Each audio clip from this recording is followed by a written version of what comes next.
Hello there. This is Sandy Newbigging speaking. I'm the best-selling author of Mind Calm and Body Calm and the brand new Calm Cure with the wonderful Hay House. Thank you for tuning in and watching me today. So today I'm going to talk from my brand new book. It came out about a month and a half ago or so. It's Calm Cure, The Unexpected Way to Improve Your Health, Your Life and Your World. And I'm going to talk specifically from the emotions chapter. Now, this is a very important topic, and I really hope that you tune in and keep listening, because I really believe what I'm going to share with you today can completely transform your life, because our emotions are something that we deal with every single day. They're something that is the difference between a stressful life and a successful life. And if you are feeling that you aren't free to be and do what you want, then there's a high chance it's not what life that's stopping you, but it's a fear of how life might make you feel that might be preventing you from really going for what your heart truly desires. I want you to be free to be and do whatever you desire. And having a healthy relationship with your emotions is fundamental when it comes to enjoying the life that you truly want. Now, so Calm Cure is a beautiful technique that helps you to heal your relationship with life. In the book, I share that conflict is the core of problems, that awareness is the heart of healing, and we're going to talk a lot today about awareness in the next 20 minutes or so. And we're also going to talk about the three-step Calm Cure technique as well. Now, in the book, we talk about how to apply the Calm Cure technique to your health, to your relationships, to your finances, to your career, to your relationship with the past and future, and also the wider world. Because let's face it, there's lots of stuff happening in the world that people are finding stressful. Thank you so much, guys, for all the likes along the bottom. And hello, Chelsea. Thank you for tuning in. Feel free to say hello if you're joining me. I'm calling in today from England. I'm originally from Scotland. And I've written 3 books and recorded 2 albums with Hay House since 2014. So it's been a busy few years. And just this week, all my Mind Calm, my Body Calm, and Calm Cure books all came out in audio format. So if you like listening to books in audio, then you can do so from now on. So, hello, Sandy. Someone else called Sandy from Montreal. I was there a few weeks ago. It was a lovely, lovely place. And hello, Lee from the Gold Coast, Australia. Oh, I studied in Australia, very near you. I studied at UQ, University of Queensland. And so you probably know that university pretty well. So, we're going to be talking today about emotions. I'm going to be sharing from my new book, and I'm going to share 4 principles with you that can heal your relationship with your emotions. I'm going to do this by reading little extracts from the book and expanding upon it. So without further ado, I know time is precious, so let's get started. This chapter is chapter 5, and it's called Emotions, and the tagline is Upset to Upbeat. Upset to Upbeat. I start by saying how human beings have inhabited planet Earth for around 200,000 years. But despite the passing of so many generations, many of us still find it hard to live with a major component of the human experience, namely our emotions. Similar to life, emotions are happening. However much we may wish we could just flick a switch and turn them off at times. Do you ever feel that way? Do you ever feel that you sometimes wish you could just flick a switch and turn your emotions off? Because it can be so intense, especially if you're very sensitive and you pick up on other people's emotions and stuff. It's really important to keep listening, and thanks for all the likes, guys. It's so important. Each day, we experience a spectrum of feelings, some comfortable and others less so. How we relate to our own mind and life plays a major role in the emotions that we experience most often. The more often we get lost in our thinking mind, and the more in conflict with life we are, the more negative emotions we end up experiencing and feeling. At the same time, many of us have been conditioned to have an unhealthy relationship with our emotions, which is the core cause of much stress, struggling, and suffering. And here's the core bit. So I want you to be really aware as to why it's not your fault if you don't actually have a healthy relationship with your emotions. I go on to say, raised by adults unwilling to experience the full spectrum of their own emotions, they would resist witnessing us experiencing our feelings so freely and fully. Now, have you noticed that? Like, sometimes we're raised by adults that aren't actually willing to experience the full spectrum of their own emotions. And so when we as children are innocent and expressing our emotions really freely and fully, it can make them feel uncomfortable. As children, we may have been encouraged to tone down or turn away from the intense emotions that were perceived to be problematic, based upon the misinformed assumption that some emotions are positive and some emotions are negative. It's common to be conditioned to attempt to avoid the bad ones at all costs. And this is the last bit I'll read for now. This conditioning has led to millions of us fearing certain emotions, habitually resisting and controlling them, and engaged in a fight with our feelings. Engaged with a fight with our feelings. If this resonates with you, if you can relate to any of this, please do give a wee like to this video. If more people like it, then more people will know to watch it later. So I really do appreciate you sharing, giving me a wee like here and there. That's really appreciated. Now what we're going to do for this is I'm going to share with you 4 principles that can help you to heal your relationship with your emotions. I'm then going to talk about the famous 5, the Fab Five: anger, sadness, fear, hurt, and guilt. The most common emotions that I work with people in my one-to-one clinics and people are struggling with when they show up in my courses and things, is these Fab Five. So I'm going to talk about the 5 most common. So if you are ever finding yourself struggling with anger or sadness or fear, guilt or hurt, then please do keep watching, because I'm going to be talking about them explicitly so you can understand why you might be feeling them and what you can do to have peace with your emotions and not feel them so often. So we're talking today about emotional freedom, and I may have a slightly different take from other times when you've heard the term emotional freedom. I believe that emotional freedom is ultimately cultivating a willingness to experience the full spectrum of emotions.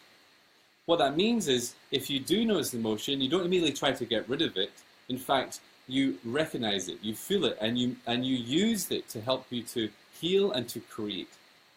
I'm going to talk about this in one of the principles, but as a wee summary, it's really important to realize that you want energy, you want emotions. If you want to heal something, you need emotions. If you want to create something in your life, you need emotions, because you need energy. And so we're going to learn today how to befriend our feelings so that we can more calmly coexist with whatever emotion wants to happen within us, and we can live more fearlessly and freely. Does that sound good? Can I have a wee like for that to see if you're up for me sharing the first principle from the book? Now, this is the Hay House Daily Meditations, and I'm originally, and I continue to be, a meditation teacher. I'm passionate about it. One of my first book with Hay House was this one, Mind Calm. I don't know if you've read it. Mind Calm, the modern day meditation technique that gives you peace with your mind. And in this book, I talk a lot about being consciously aware. And what I mean by that is that within all of us, we have a mind, but we also have something that's aware of our mind. And we want to be consciously aware of that awareness. And the reason I'm introducing this now is because it's a core part of principle number 1, which I want to share with you tonight, or today, this morning, wherever you happen to be in the world. So principle 1 is simply, you are not your emotions. You are not your emotions. Okay, so let me ask you a question. How do you know you have emotions? Take a moment to consider that. How do you know you have emotions? It's a really important question to ask. If you're going to heal a relationship with your emotions, it's important to start with recognizing that you are not your emotions. How do you know you have emotions? You know you have emotions because you are aware of them. So what that means is within you right now, you have emotions bubbling away potentially, but you also have something that's aware of these emotions. Does that make sense? And that awareness that's aware of the emotions is permanent, it's still, it's silent, it's the observer. It's What's present throughout your entire life, despite all these temporary emotions coming and going. So I'd like to pose another few questions as we explore this part of the book. Principle 1, you are not your emotions. So, what emotion are you currently feeling? Just tune in. What emotion are you currently feeling? Has there ever been a time in your life when this emotion was not present? I think the answer is probably going to be yes. There has been a time in my life when these emotions were not present. So the final question for now is, what's been present the entire time? What's been present the entire time? And this is a really important question to ask. What has been present? You have emotions because you are aware of them. And there's also been a time in your life when the current emotions has not been happening. Anything temporary cannot be you. Just take that on board for a moment. Anything temporary cannot be you. Oops. Anything temporary cannot be you. You are the permanent aspect of yourself that doesn't come and go. So what's the permanent aspect of you? Awareness. Knowing that your awareness naturally changes your relationship with your emotions. If they're not you, then you can learn to take them less personally. You don't need to fight them or fear them. And because they're just transiting through, you can recognize that in the same way that the sky doesn't care what's passing through it, whether the sky has got birds or planes or weather or clouds or whatever, in the same way that the sky doesn't care, the awareness doesn't care. And the more you become self-aware, the more you become aware of the aspect of yourself that is aware and recognize yourself as the permanent, unchanging, underlying, still silent presence of awareness that's aware of your emotions, the more you recognize the permanent aspect of you, the less seriously, the less personal, and the less intense you will experience your emotions. And it's a very exciting movement to make. You don't need to fight your feelings if you know the vast sky if you're the vast sky that's aware of your emotions. So as a little summary, I have this quote. You are the awareness that's aware of your emotions. Although you have emotions, you are not your emotions. Does that make sense, guys? Can I have a little like just to see if that makes sense to you so far? Because I want to make sure that you're not just sitting there going, what is he talking about right now? So maybe give this post a like. I'd really appreciate it to see if you're actually with me with what we're talking about right now.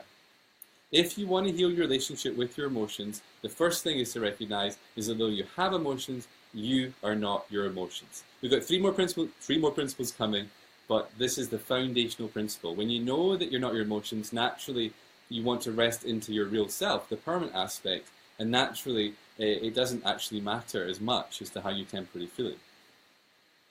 Principle number 2, and I appreciate some of these principles can be a little bit they can challenge our assumptions that we may have picked up along the way, but this is a really important one, which is external life is not the ultimate cause of all emotions. So external life is not the cause of emotions. So I share a few examples here. I'm sad because of my childhood. I'm hurt by what she said. I'm anxious because my future is uncertain. Though it appears that negative emotions are due to what happens, it is not necessarily the case.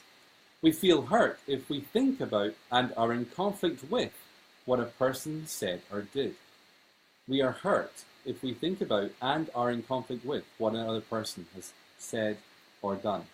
Anxiety is not necessarily the result of uncertain future, but because we are thinking in a conflicted way about the future. And so what do I mean by thinking in a conflicted way?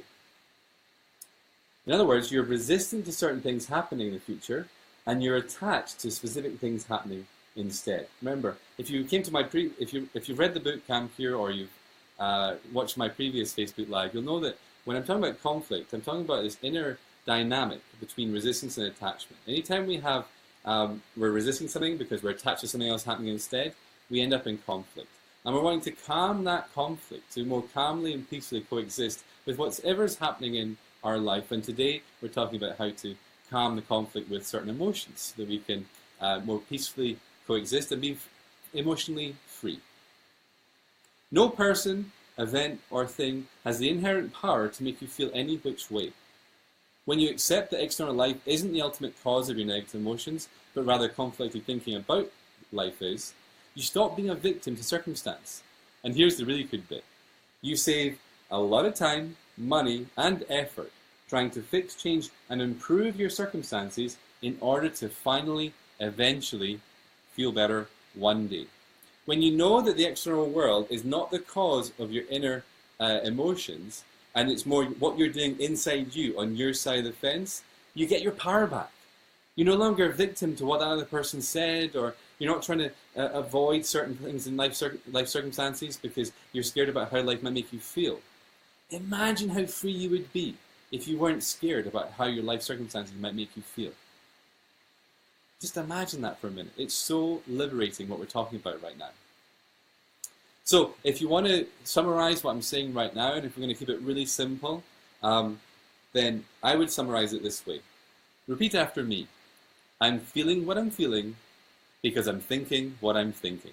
I'm feeling what I'm feeling because I'm thinking what I'm thinking. So what I'm saying here is life events happen, external life circumstances happen, and then in a way they're neutral. And then inside us we attach meaning, we attach stories, we start judging it, we might end up in conflict, we might resist it, we might be attached to something else having said.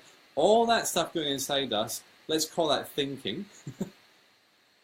I'm feeling what I'm feeling because I'm thinking what I'm thinking. When you know that you're feeling what you're feeling because you're thinking what you're thinking, then finally you don't have to wait for the external world to change before you can feel better.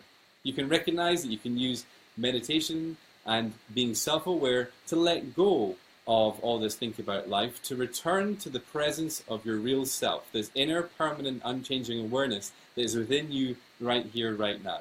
When you become present, when you become consciously aware, you start to experience what your own awareness feels like. And instead of feeling or thinking all day, you get to experience your awareness instead. And your awareness you discover is still, and it's silent, and it's vast, and it's absolute perfection. It's never had a bad day, never been anxious, never been sick, never been sad, never been hurt. It's been aware of a mind that has been hurt, sad, or whatever, but the awareness that's aware of it hasn't. Just take that on board for a moment. There's true freedom at the heart of what's being shared today. And so I hope you really keep listening, you stay open-minded, and you are willing to keep listening to more of the principles. Because after these principles, we're then going to go on and talk, I'm going to share a guided meditation, which is going to help you apply these principles to your life. Principle number 3, and this is my favorite principle of all of them. I know I shouldn't have favorites, but it's my favorite, okay? It's one that's transformed my life so much.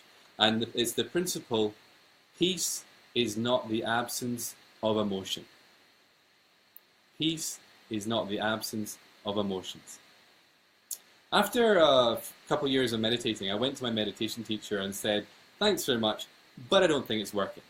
And he said, how do you know it's not working? Because he knew it was, but he wanted me to challenge some of the assumptions I was making and understand and help me to improve my relationship with emotions. So he said, how do you know the meditation is not working? I said, well, I'm still feeling anxiety in my solar plexus. It's really intense. I've had it my whole life and it's not gone away yet. And he said, when did I tell you to get rid of that? When did I tell you to get rid of the anxiety? I'm like, what are you talking about? Like, when I first met you, you said, what do you want? And I said, I wanted peace. So obviously this anxiety has to go away. He said it doesn't have to go away because peace is not the absence of emotion. If you're waiting for emotions to go away before you can experience peace, you might be waiting a long time. You're a human being with a human nervous system, and there's going to be energy in that nervous system. There's going to be energy in that body. For as long as you're alive, there's going to be energy. Peace is not the absence of emotion. Peace is not like an emotionless state of numbness. You don't want to be numb. You want to be filled with energy. You need it to create and you need it to heal. You need to recognize is peace isn't the absence of emotion. Peace is the context of all emotion. Peace is the context of all emotion. You see, and let me spell this out. Have we agreed so far that you know you have emotions because you are aware of them? Can we tick that one? Can we have a like for that one? So you know you have emotions because you are aware of it. Can we also agree that the awareness that's aware of emotion is a still, silent, peaceful presence. If that's the case, what that means ultimately is peace is aware of your emotions. Whoa. Peace is aware of your emotions. Take on board that for a moment. I spent 3 decades trying to get rid of my emotions, trying to improve my emotions, trying to feel better, trying to feel less lonely, trying to feel less anxious, trying to feel less sad or whatever. I spent so much money and time and effort trying to perfect everything and fix everything and improve everything so I can eventually feel better and get rid of these emotions. But the truth is, the entire time within me was this still silent presence of awareness. And that was not sad, that was not anxious, that was not lonely. The awareness that's aware of your emotions is already at peace. Your emotions, therefore, don't have to go away for you to experience peace. How amazing is that? We're talking about how to experience an ongoing peace irrespective of how you're feeling. Amazing. You see, peace is not temporary. Peace is permanent. That's what all the great spiritual teachers have been saying forever. Peace is your natural state. Peace is permanent. So it cannot be an emotion because emotions are temporary. We established that in Principle 1, that emotions come and go. They're temporary. They're not you. So the reality is that the awareness is aware, the presence of that awareness is already at peace. And if you get to know that awareness by being self-aware, by being aware of the aspect of yourself that is aware, being aware of the aspect of yourself that is aware, that's what I mean by self-aware. When you become self-aware, experiencing the awareness, you discover that there's a peace that surpasses understanding. It makes no sense because you're at peace, but you've got emotions turning. Whoa. Emotions become problematic when we stop being self-aware, we drop into the emotion, we become that temporary thing. We're having an identity crisis. We think we are our emotions. We think we are that. Someone asks, who are we? And we say, I am sad or I am anxious. The I am is the permanent aspect of you. The I am. The I am is the stateless state of supreme reality, also known as Brahman. The I am. It's who you really are. So we want to make sure that we are recognizing that peace is not the absence of emotions. Make sense so far, guys? So let me summarize that. And I summarize it here with this quote. I don't know if you can see that. Awareness is aware of your emotions. Awareness is always peaceful. Therefore, peace is aware of your emotions. If you get this, you will change relationship with your emotions forever. You'll be able to freely and calmly coexist with whatever energy wants to happen within you. It's so liberating, guys. And thanks for all the kind comments. Thanks for all the love and the likes across the bottom of the screen. It's really kind of you. I really appreciate it. Thanks for everyone that's still watching. I'm going to do a guided meditation any minute. But before we do that, we're going to end the principles with Principle 4, which is you do not want to be emotionless. You do not want to be emotionless. You'll have heard this quote before. Emotions are energy in motion. Have you heard that one? Yeah. Without energy, you are a goner. And with it, you're highly likely going to be a go-getter. As long as you're unwilling to experience the full spectrum of emotions, you'll be suppressing your vitality.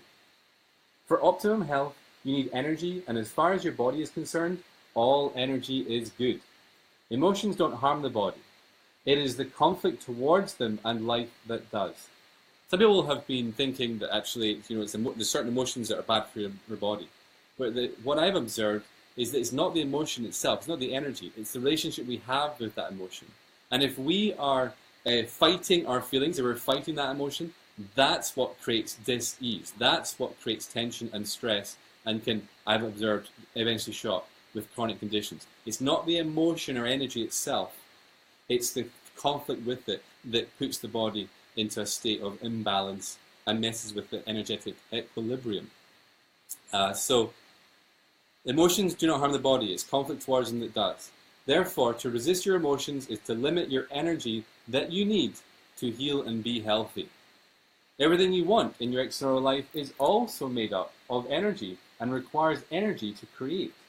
So to improve your life, you really don't want to be emotionless. Far from it. The more emotional energy, the better. Aim to achieve peace with your emotions by being self-aware. Notice when you're thinking about how you're feeling or resisting your emotions. This is easy to recognize because you'll usually be suffering. Then engage self-awareness with the help of a technique I share called Gawo. Now, if you want to know the technique, Gal, well, I don't have time to share it with you today. Pop over to my YouTube page, or whatever it's called, YouTube channel, and you'll see how technique for instant calm. Watch that video over at YouTube, technique for instant calm, and I guide you through a technique for being self-aware and consciously aware.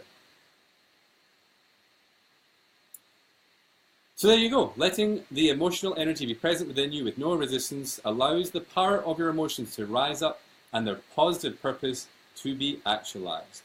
So there you go. I've shared the 4 principles that can help you to heal your relationship with your emotions. I hope you found them useful. I promised to talk about the different emotions. And so what I'm going to do is, and what I say by the different ones, the most common, the Fab Five, which are anger, including frustration and irritation, sadness, including depression and feeling low, fear, including feeling scared or apprehensive or anxious, guilt, including regret, remorse, blame or shame, and feeling hurt, which includes feeling offended, emotionally wounded and upset. Now, I'm only really allowed to be on here for about half an hour, and we're already starting to hit the half an hour mark, okay? So what I'm going to do is I'm just going to talk about anger, so you get an idea of where I'm coming from with these, and then you can maybe choose to get the book or whatever to read the others. And then I'll finish off with a guided meditation to help you to apply what we talked about today. Does that sound good? Okay. So along my journey, I accidentally created a form of therapy that's used around the world. It's called Mind Detox. And what I've observed working with hundreds of people with that and reading hundreds of case studies from the academy students that I've trained and qualified in that technique, I've observed that anger is a secondary emotion. Anger is a secondary emotion, meaning you don't feel angry unless the primary emotions of hurt, sad, or scared are present. Okay? So I'm sharing this so you can understand the more hidden causes of anger, for example. Anger is often a protective mechanism used to push away what has made you feel hurt, sad, or scared. Anger usually requires resistance brought on by the belief that things should happen your way. When healing anger, don't let the frustrated feelings distract you from the underlying primary emotions. Remember, these primary emotions are hurt, sad, or scared. When you resolve the feelings of hurt, sad, or scared, naturally there's no fuel for the anger fire. Does that make sense? It's not bothered you. So nothing to be angry about. You're emotionally neutral with it. So if you recognize that anger is a secondary emotion, then you can actually help yourself to be less triggered. You know, be able to be less angry around people that you love, or feel less angry at yourself or angry at life. So it's a really important topic, a really important top tip to recognize that anger is often a secondary emotion. Now we're talking here anger in the context of the anger that comes through dwelling, so overthinking about stuff. If in the moment you see an injustice and you react to it, then that's different. But when it comes to prolonged anger that can be really harmful to our satisfaction and life enjoyment and peace, then recognize that anger is a secondary emotion. I share also that the upside of anger, which is that bursts of anger or frustration can actually be very helpful for saying what needs to be said and doing what needs to be done. So just as engaging anger can, what I'm basically trying to say is that feeling like frustrated or kind of angry in a way can actually tell you that there's something that needs to be said, something needs to be done, something needs to be changed. If I've got I've observed in my own life that if I'm feeling a little bit frustrated around something, then it usually is a hint for me to say something, do something, change something. And when that happens, I get to look back and go, oh, the anger was just a sign that I'd kind of grown out of that way of working or relating or whatever, and I need to shed that old skin so that I could bring through a new way. So anger has an upside. It can actually bring useful things from it. Now, for each of the Fab Five emotions, anger, sadness, fear, guilt, hurt, and grief, I share a calm thought. Now, the calm thought for anger to help heal the more hidden causes is, I am safe, surrendered, and say, bring it on to life. I'm safe, surrendered, and say, bring it on to life. Isn't that a lovely sentiment to embody and an attitude to cultivate? I'm safe, surrendered, and say, bring it on to life.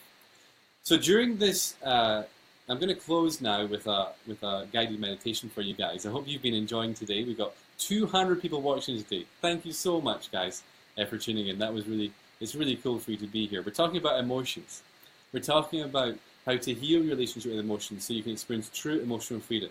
Not have to push them away or get rid of them, but learn how to peacefully coexist with them. And I've shared 4 principles today to help you do that. The first is I'm not my emotions.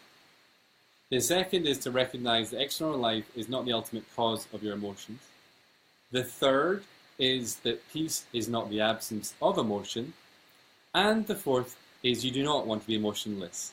And if you missed it, go back and watch the replay, because I think you might find it really beneficial to hear more details about these principles. But I want to end today by guiding you through a meditation that can help you to heal your relationship with emotions and experience emotional freedom. Now, for this, I'm actually going to use the guided meditation that I give away with the book. If you decide that you've enjoyed what I'm talking about today and you want to find out more about Calm Cure and how to apply it to your emotions, but also your relationships and your career and your finances and your health and the wider world, then pick up a copy of the book, because what you'll find in there is at the end of each chapter, I direct you to free resources that I've specially made to support the book. So for this, I share meditations to help you heal your relationship with emotions and your relationships and all the rest of it.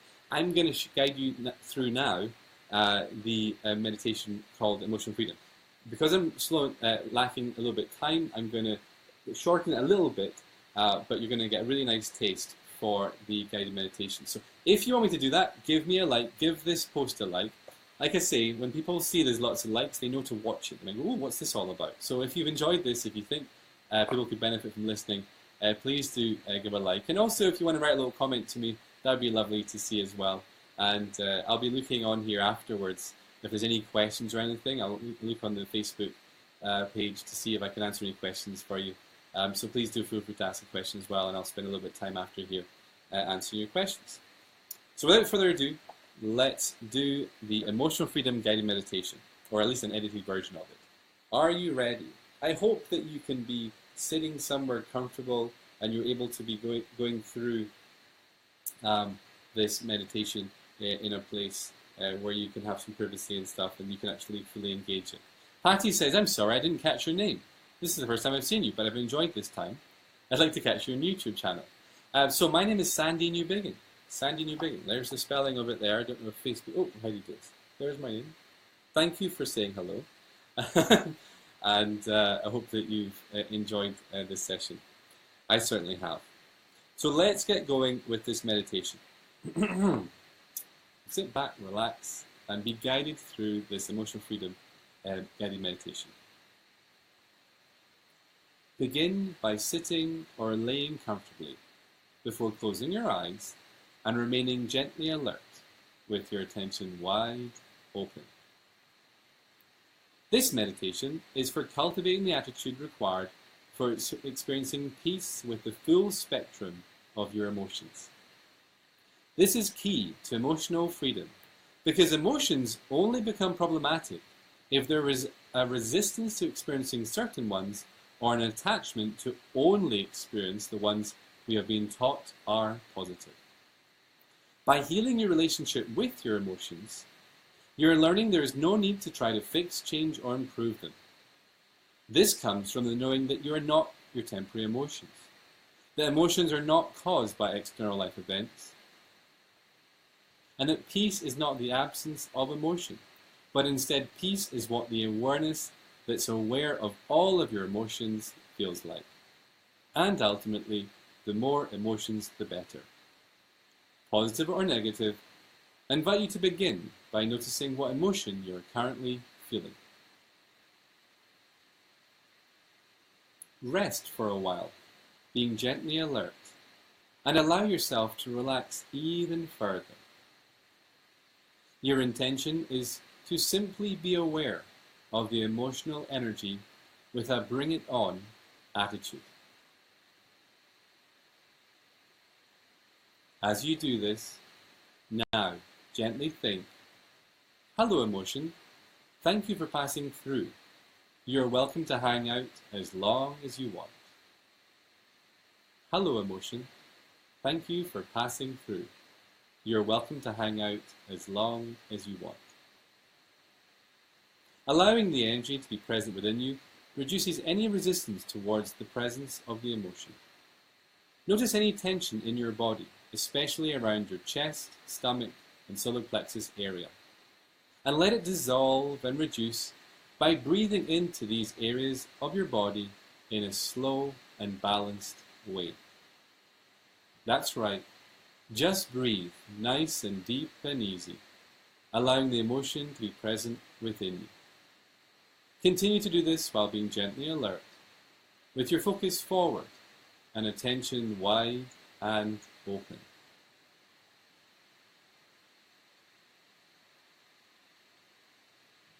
Now, going further still into the freeing stillness within, and with a willingness to allow all emotional energies, gently think to yourself, I am safe, surrendered, and say, bring it on to life.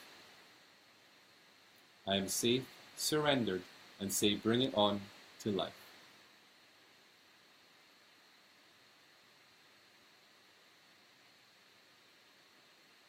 Before letting go of the words and focus point, by being gently alert with your attention wide open. Now, with a willingness to allow all emotional energies, gently think, I am powerful and possess all I need to be safe and to succeed. I am powerful and possess all I need to be safe and to succeed.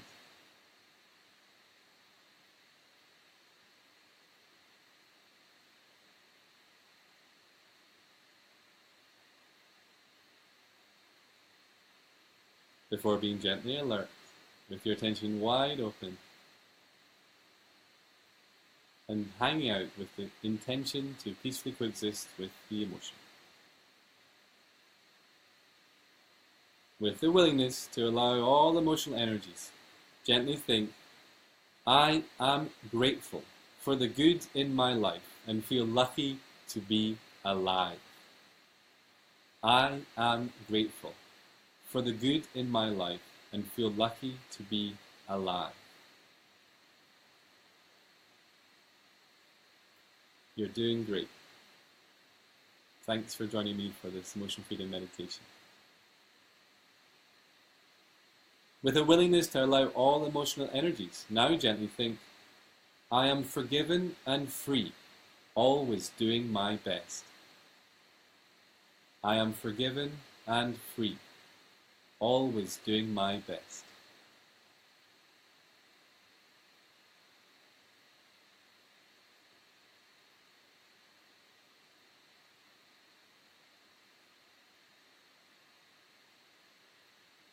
Before letting go of the words and focus point and being gently alert with your attention wide open.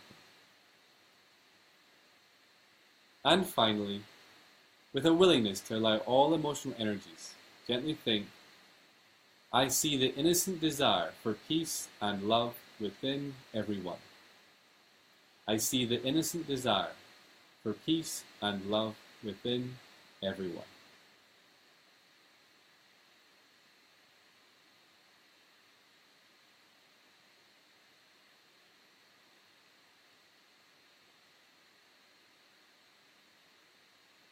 Opening your eyes and returning to being fully awake and aware.